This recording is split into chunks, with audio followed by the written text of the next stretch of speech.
My name is Paddy Vickers. I used to be a school teacher. I live in Southam. I'm a Bahá'í.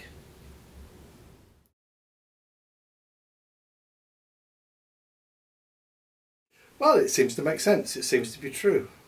Baha'is believe that there is only one creative force behind the universe, God if you like.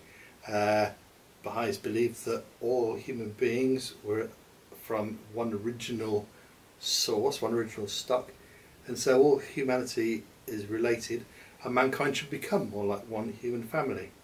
All the religions are one, so a Baha'i believes that there's one God, one mankind, and there should be one religion.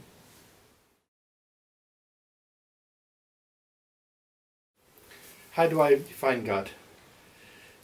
It's impossible really for a human being to understand what God is or might be. It's easier to talk about what God isn't in a way than it is to talk about what God is. For example, the Baha'i is very clear that God is not something you can see or touch. Whatever it is cannot possibly be corporeal. It can't have a body, in other words. It must be something undefinable. And so the Baha'i writings use lots of terms like the great being or the omniscient. Whatever God is, we can know God through his messages, its messages if you prefer. What Jesus or Muhammad or Krishna, the Buddha, or at this time Baha'u'llah, because we believe that he is the messenger of God for this age, whatever any of these messengers tell us helps us to understand what God wants us to become. In that respect, what God is like is only in respect of what God wants us to become, because we cannot define God in any physical sense.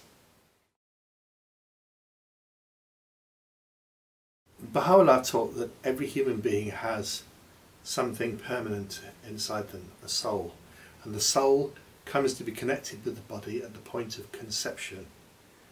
It's not something that we can see, again, it's not something that we can touch, it isn't even something we can prove in any medical way, this is the essence of our spiritual being, and it's the part of us that survives after death.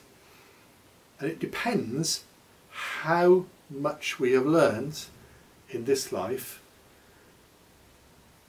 According to how much we've learned in this life, that defines where we will be on the spiritual continuum in the next life.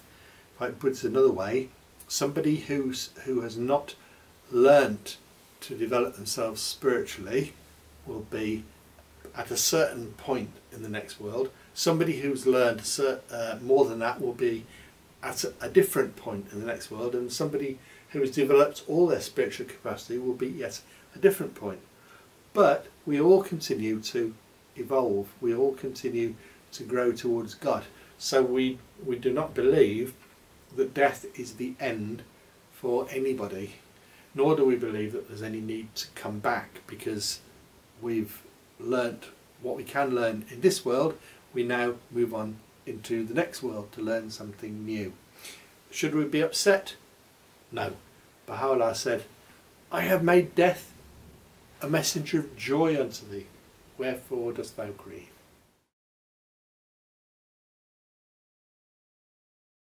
To become a Baha'i, you acknowledge that all the major religions were from God.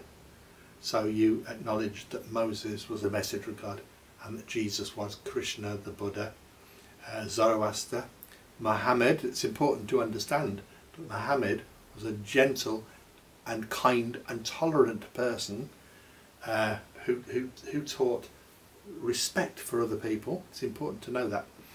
And so I actually know people, I personally know people who were Jews before they were Baha'is, or who were Christians, Muslims, Taoists, Zoroastrians, because a Baha'i understands it's like chapters in a book. Each religion is a chapter in the same book. Religions of the world are the same. Baha'u'llah said this is the eternal faith of God. Eternal in the past, eternal in the future. It's all one. We're all one. If you had dinner with 5 people, who would they be and why? 5 people. Dead or alive?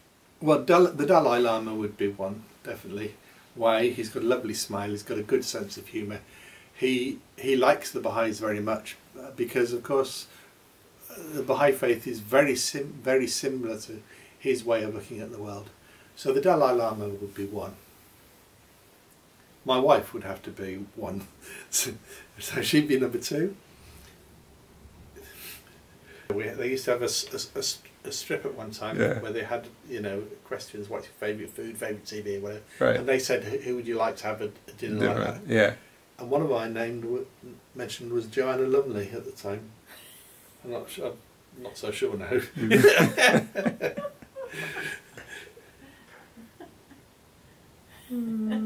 Baha'u'llah, perhaps? I don't know. No. No. No. You know, that's funny because most people don't, like, the Christians don't want to have dinner with Jesus, and nobody mentions the head of the religion. Yeah, but Why Jesus is that? breaks all the bread up. I mean, you wouldn't want to eat it after it's been... I've got a favourite musician, it's Gary Newman, but actually he's actually far more fun than people think. Gary Newman, he has a sense of humour. A lot of his sense of humour is very subtle, and he laughs at himself a lot, and a lot of people don't get his sense of humour at all. I love his music so much, and I do admire many of his other qualities. And so actually, yes, I think Gary Newman would be one. I did think of saying him, but I thought it would sound a bit silly. You got two left. I've got a new person to add to my guest list. His name is JJ, and he lives in Warwick. Yay! Okay, thank you. That's it. And my girlfriend. Oh yeah, so that's it. That's a wrap. Oh, thanks. Nice. Okay.